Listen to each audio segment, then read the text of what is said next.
Here we are again. Mass layoffs, the history, and why it's not just business. We're past the point of understanding that it's a necessary evil. Evil, yes. Are the companies that execute these necessary? No. Companies making record profit. Mass layoffs are not necessary in the year 2025. Let's take a look at history. When did mass layoffs even become a thing? Were they always a thing? Short answer is no. Definitely were not a thing in the modern world until roughly the 1970s. From 1890 to the 1970s, mass layoffs were rare. They were perceived as a corporate failing, a business you want to stay far, far away from, a violation of a reputable business. Of course, logical. A business is failing, so they let go of their people, their most prized possession. That's turned on its head. Now find ourselves in the opposite world where layoffs are no longer viewed as a violation of acceptable business behavior. Instead, they aren't even seen as a failure. They're seen as a necessary evil, necessary, profitable growth tactic. An act done by the savviest of corporations. How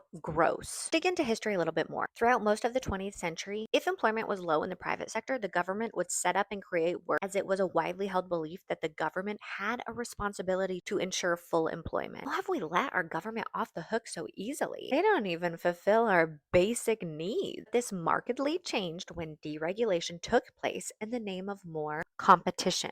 Yeah, that backfired on all of us. This paved the way for more mergers and acquisitions, which then led the way to the L word layoffs. Not just small cutesy layoffs, but mass layoffs. Weakening labor unions didn't help the average worker either. Who would have thought? Follow along for part two as we dive more into mass layoffs, the history, and why it's not just business.